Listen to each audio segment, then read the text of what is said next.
welcome. So, I am the dude. I am Darren Yoho. I'm the guy that's been making the videos you guys have been watching. Thank you. I appreciate it.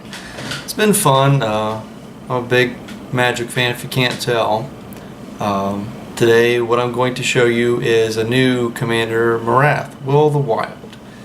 He is a elemental beast. He's 3 mana, so he's easy to kick out there, and he's very versatile. So give him a try. He came out in one of the new commander decks that it was, what, 2013 they came out?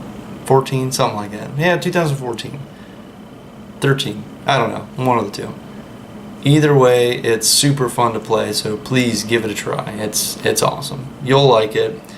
If you like playing a lot of creatures, I mean, he's Naya colored, red, white, and green, so he's got a lot of options to him. So please, give him a try. Alright, now we got the cards in front of us. So, here is Marath, the general. Naya colored. It's pretty awesome. He's very versatile. He's got 3 different modes and at variable degrees, and he only gets stronger as the game goes on. Basically, he's pretty awesome. And he's... Now, I don't like the new commander rules that just recently came out where you can't tuck generals, because that sucks. You know, that makes problematic generals even more problematic. But then again, it also is nice for Marath because the more you kill him, he goes to the command zone, I get more out of him. So if you can't tuck him, you better be on his good side. Alright, let's adjust and we'll get to it. So we got Marath. My lands, I run a few basics. This is probably the area of the deck where I could probably have the most improvement is mana fixing the land base. But hey, you know, I'm not rich, so you gotta do what you gotta do to survive. 4 mountains. Oh, I'm sorry, 3. I don't even know what I run in here. I don't really have a lot of red needs, so it's really not an issue having only 3. It's mostly green and then mostly white. 1, 2, 3, 4 plains. I believe 5 forests. Don't quote me. 2, 3, 4, 5. Ta-da! I was right. First time for everything. Command tower. Now we're getting into lands that tap for any color. Command tower. Opal Palace. You know what? It's really late. I apologize. I'm half retarded right now. But the lands... Okay, so they're apparently not in any specific order, but whatever. Reliquary Tower. Temple of the False God. Rootbound Crag. Temple of Abandon. Carpulson Forest. Firelit Thicket. Stomping Ground. Boros Garrison. I need a Groll Turf. I'm really short that one. I really wish I had a Groll Turf. Sacred Foundry. Clifftop Retreat. Battlefield Forge. Rugged Prairie. Brushland. Selesnya Sanctuary. Sun Petal Grove. Mana Confluence. Reflecting Poo. Mosswork Bridge.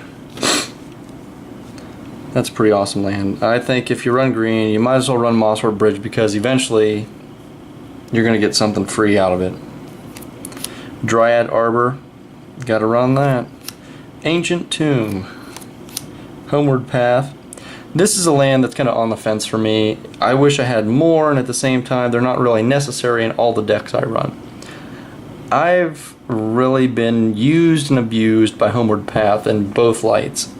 The times I need it, I don't have it, and the times I have great creatures, people are stealing them, I pull it, it's awesome to have, so I get my stuff back. And at the same time, in this deck, there's nothing really... I mean, I run Avis and Angel Hope, but there's not a ton of powerhouse cards. It's all more synergistic with my general. So there's not a lot of theft that would be optimal for me. And then in another, light, times I run theft mechanics such as control magic, mind control, blatant thievery. Other people are just hammering me to death with freaking Homeward Path, which is crappy. So I'm damned if I do, damned if I don't. Kessig Wolfrun, it's one of those lands, it's a mana sink late game, and it could also get me in for some general damage. or just damage in general. Make my tokens, if they're 1/1s I make with Marath, make them awesome. Creatures. I believe I run about 27 creatures. Again, don't quote me, I'm really tired, it's really late, and I'm really stupid right now. But Absence Pilgrim, I had to choose wisely on which mana dorks I wanted because I didn't want to have a ton of mana dorks. Yeah, I can get Marath out turn 2 optimally, which would be great, but it's not a requirement, so there's no need for me to have like a handful of mana dorks my first turn. Absence Pilgrim, Birds of Paradise. I chose that one because it taps for any color and it flies. Nightshade Peddler, excellent synergy with Marath. You soul bond them together. Marath, when he removes a counter to deal a damage to a creature, it gives it death touch, so it's dead. So good synergy there. It's also very common synergy. A lot of people run that when they run Marath. Suture Priest, I like this over the Soul's Attendant because it actually damages my opponents. That's my preference. One of my first few iterations, I was running all those other stupid guys that they're 1 mana, 1/1s or less, and whenever a creature comes into play, you gain a life. Stoneforge Mystic, this one's also on the fence because I don't have a ton of things that I can pull with it. It's just nice to have. I run Basilisk Collar, which is another death touch pinging mechanic for Marath, and Sword of Feast and Famine because it gives me an extra untap. I do have a good bit of acceleration in here, and having that extra untap with all my lands is freaking awesome. But Stoneforge Mystic doesn't pull the weight that he definitely could. She definitely could. Fanny Shaman, she's freaking awesome. Tutor up a creature. Twilight Drover. This is an excellent synergistic creature with Marath. You get 1 single token on her, or 1 single token of yours dies, which is super easy chump blocking. It gets counters, you remove counters, you put 2 tokens out, they die, you put more tokens on, you remove tokens. It gets out of hand so fast. And they're flyers. So those are something to take note of. Mentor of the Meek. He is definitely an underrated card. Excellent draw mechanic. Very early draw mechanic. Eternal Witness, pretty much staple. Farhaven Elf, gets me a land. Fertilid, excellent with my general. I also run Cathar's Crusade. Basically, I put out a token with Marath, everything gets a counter, even Fertilid. Allows me to tutor it for more lands and put them into play. Or if I'm playing in a more political game, we've been playing a lot of a format that we kind of dubbed Cowboy, where one guy's the sheriff and everybody else is either trying to kill him or save him or both. So allowing me to target the player, it's kind of versatile. I'm pretty much 99 point like maybe 2% of the time I'm targeting myself. Perforos, it's pretty much a staple. If you're running tokens or anything that poops out a lot of creatures, you gotta run Perforos. With that, the new card Impact Resonance. It's a 2 mana red enchantment that whenever a creature enters the battlefield under your control, each opponent takes 1 damage. It's a miniature Perforos. I don't run it in here. I do have it, but I just don't know what I'd swap out for it, and I don't have the energy or time lately to think about that. So I would definitely try to flex it in if I could. I just don't want to take anything out of the removal or any of the creatures out because I like the way I got it. It's just, it's a tough call. You know, put it in because it's a great card and it works with Marath, or flex it in and maybe change something in the deck's mechanic. Solemn, pretty staple creature. Oracle Moldiah, if you run green, it should be a staple. I'll slap you if you don't. Firemane Avenger, you're making tokens. You're going to have that battalion kicking off, so he's an excellent mid-range creature. I like him. I love him. Emiria Angel, this is another great free token generator, and it generates flying birds, which the creature type also is to take note of later on. So Spirit is something that I don't want to make a lot of, and other things are. That nice 3/3 flying body for 4 mana. Ogre Battle Driver.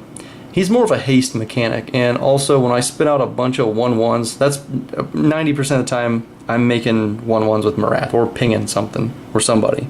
That's it. So whenever I spit out a 1/1, I can spit out a bunch in a turn. He gives them all 2/0 in haste, so also another good mid-range creature. 3/3 for 4. Acidic Slime staple. Sigarda, Host of Herons.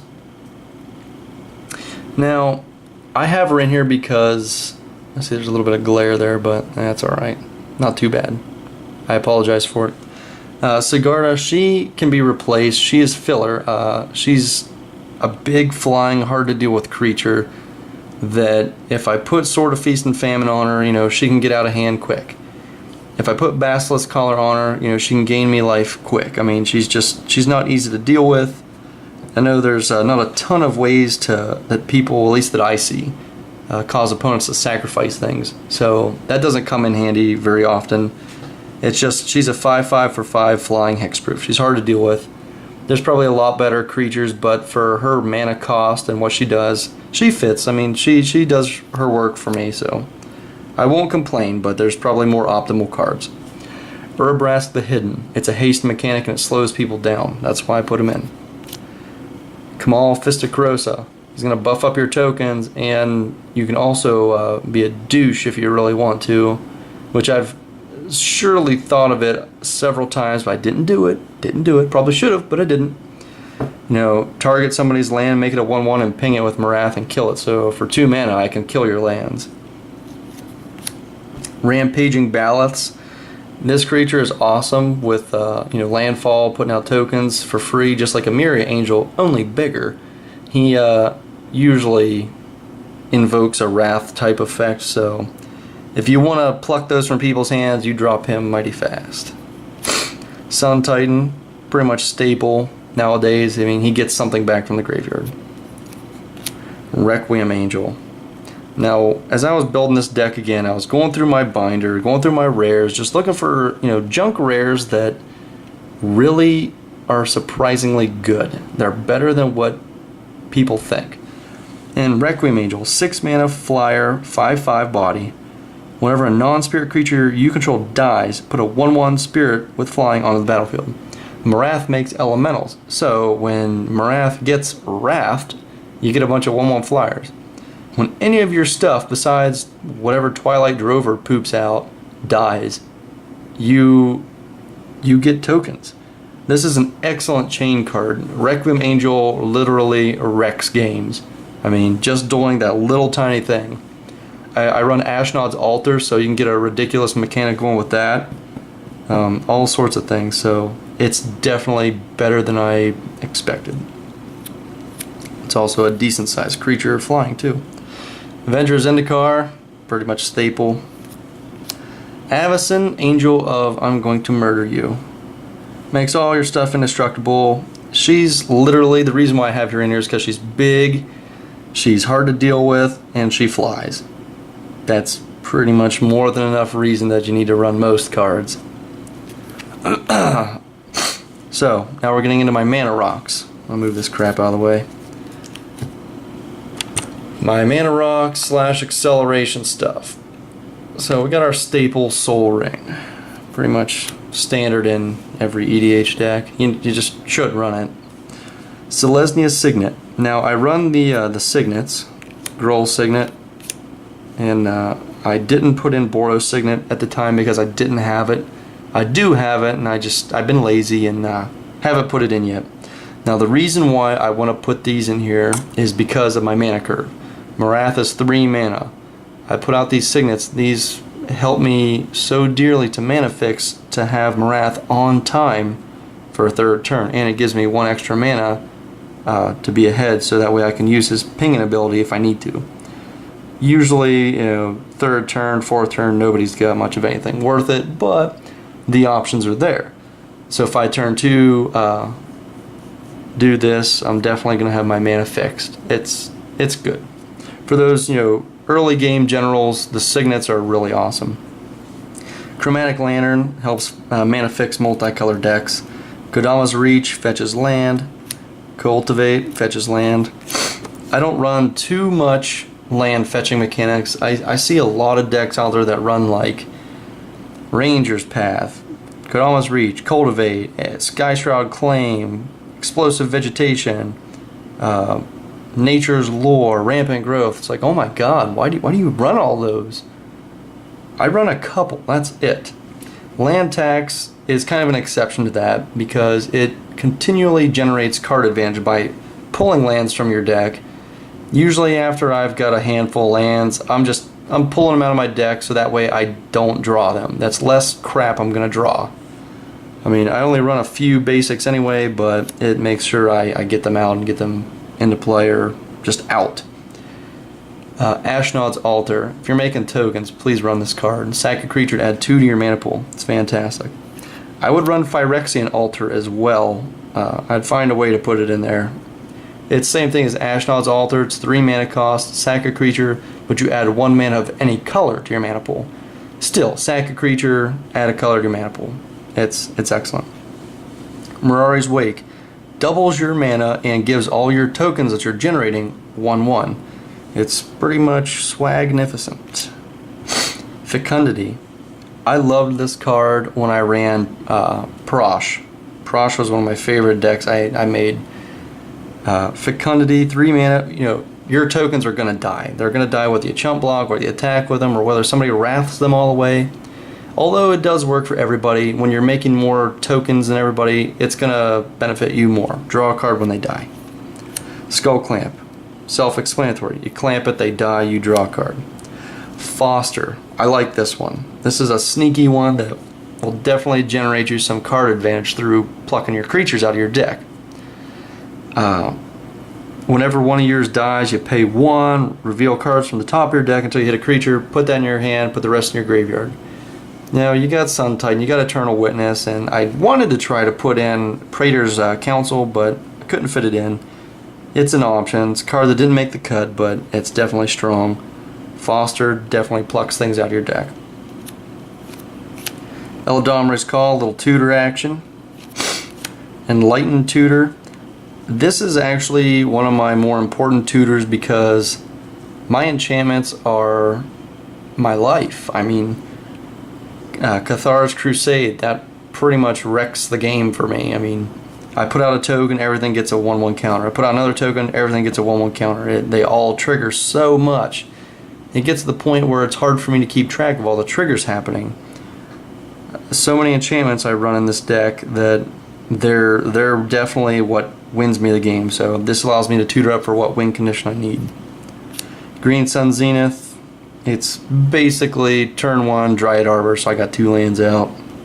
Pretty beastly. Garruk Wild Speaker. He untaps lands and makes me tokens. Garruk Primal Hunter. He makes me tokens and draws me cards. Elspeth. Draws me cards, kills all the things that aren't as big as my tokens. Well, are bigger than my tokens, excuse me. My removal. Beast Within. I don't have a ton of removal, but what I have is very choice removal. A lot of my stuff is very versatile. I like to be ready for anything, so that way my decks operate in any situation. Beast Within destroys a permanent. Oblation tucks a permanent, so those are excellent removal cards. Basilisk Collar, talked about earlier. Put it on Marath, ping things, they die. Gain some life. Aura Shards. You make tokens, you destroy things, straight up. That card pulls work and will definitely also pull a removal card to destroy it out of your opponent's hands. Chaos Warp. Targets a permanent, gets rid of it. Although you can get very unlucky off Chaos Warp and it will bite you in the ass every once in a while, but hey, that's the fun. That's the chaos. Oblation, tucks a permanent, draw 2 cards. If you're really hard up for stuff, tuck one of your tokens, draw 2 cards. Martial Coup. This is a board wipe that you can shit out tokens with. I mean, X. It's an X spell. 2 mana, X. Destroy all creatures if it's 5 or greater, which it's going to be 5 or greater. And put that many tokens out. White Sun Zenith. I do have a few good X spells in here because I run mana echoes, and whenever you get mana echoes out, you have a shit ton of mana at your disposal, and it just gets ridiculous. I frequently, if I ever play mana echoes, I frequently get to like 20-30 mana, just colorless mana sitting around that I don't have anything to do with. So why not Martial Coup for a bajillion, or White Sun Zenith for half a bajillion, 2/2s, and it tucks back in so you can use it more than once, possibly. Tempt with Vengeance. A new card that I don't have, I would definitely try to put it in, that's similar to Tempt with Vengeance, called Empty the Wastes. Tempt with Vengeance is a sorcery. Empty the Wastes is an instant. Now, Tempt with Vengeance, you put X/1/1s into play with haste, and each opponent can put X in, and for each one that does, you put that many in. So it gives you a shit ton of tokens. Most of the time, people aren't going to let you do that, so you're just going to get X tokens. Empty the Wastes is an instant, and 1 mana and X, put X/1/1 warriors on the battlefield. Just because it's an instant, I would definitely put it in over this, so that way at the end of somebody's turn I can, boop, there's like 30 tokens. Genesis Wave. It is one of the greatest X spell cards ever. It's super fun to play. Whenever you get it off, you always save it till the very end where you get a ton of mana and just dump it into it. So it's always good to play. Banefire. Whenever you just want to end the game and outright incinerate somebody, this is the one I choose to run. I choose this one solely because of its, if X is 5 or greater, it can't be countered or prevented. That right there makes it, hey, this is what you get. You get X damage. Have fun. Good day, sir. My little bit of protection, I run Aestheticism. It's one of those enchantments, so I can tutor it up if I really need to. If I'm afraid my stuff's going to get, greased off, like people run white and black, you're going to see Path to Exile and all them crappy cards, and they're not crappy, I'm just being a douche. But Asceticism gives your stuff hexproof and regenerate. Privileged Position protects all your other permanents, so that's even better yet. Sword of Feast and Famine. Now we're kind of getting into my jank pile. This pile is a bunch of cards that I didn't know what to put in because they just helped me end the game sooner. Sword of Feast and Famine, I run this one only in here because it allows me to untap my lands. Having 2 full rounds of utilizing my mana is excellent. It's my by far most favorite sword. Warstorm Surge. Now, as Marath dies and dies and dies, he puts out tokens, and dies some more. He gets bigger, he gets stronger, he puts out bigger tokens, deals more damage. Warstorm Surge is one of those cards that just deals damage for being out there. Most of the time, people see Warstorm Surge, they're like, oh yeah, that sucks. But it's not like Aura Shard sucks. Until you cast Marath for 7, somebody takes 7, and then you pay 7, and they take another 7 from you getting 7 tokens, or a 7/7 token. Then it becomes a problem. So once they start taking some serious damage off Warstorm Surge just sitting out there, that's when they're going to look to kill it. Primal Vigor. I don't run Doubling Season. Again, I'm poor, so this is the poor man's Doubling Season. It works fine and dandy. I know it would work for everybody, but when you're running Marath, it works for me the most, so suck it. Mana Echoes. This thing literally crashes servers worldwide. It wrecks games and gives people nightmares. With Marath, you put out tokens, get just a bajillion mana. It oftentimes gets so hard to count because even though if I were to cast Tempt with Vengeance for 5 tokens, and I only get 5, they all come at the same time, they all trigger. So I get 25 colorless mana just for playing that for 6 mana. 25 colorless mana. What am I going to do with that? I don't know, Banefire somebody for 25? Something like that. It gets out of hand so fast. Beastmaster Ascension. It's such an easy, it's like a quarter, 50-cent card. It's super cheap card, yet it's so good. Now, the trick to this, you can't just play it, okay? You can't just play it, because when people see, oh, you're running a token deck, and whenever you get 7 attacks, all your shit gets super big, they're going to destroy it really quick. So what you do is wait till you have 7 creatures, slow play it. You know, get your creatures out there and make sure they can attack. So then you're like, oh, 3 mana Beastmaster Ascension, attack with 7, oops, you're dead because it's like 50 damage. Whoops. You know, that kind of thing. Wait till you have 7 attackers ready, or 7 hasted attackers, and then play it out. My. Cathara's Crusade. What pit of hell you spawned from, we will never know. But this card is also one of them like dollar rares that is just redonkulously good. Even in a deck that doesn't make tokens, your stuff's just gonna get bigger. All your stuff gets bigger as it enters the battlefield. You don't have to cast it. It doesn't have to be a card. It can be a token. It can be anything. You can blink things and they get bigger. It makes things bigger incrementally. It's just one of those great cards that people don't often destroy right off the bat, because they see it as, oh well, your stuff's gonna get bigger. And then after your stuff gets bigger really fast, because it puts counters on everything. Marath is out, alright? I pay 1, make a 1/1 token. All my stuff gets counters, even Marath. Pay 1, make a 1/1 token. Everything gets bigger, and Marath gets that counter back. It's like a very soft combo. So it has more than paid off every single game I've played it. So, this is Marath Wild. Please sleeve it up, give it a try. Take my alteration advice into consideration and let me know what you did to change it. I'd be glad to hear it, because I love talking Magic. So, please give it a try and let me know what you think. Thanks. Bye.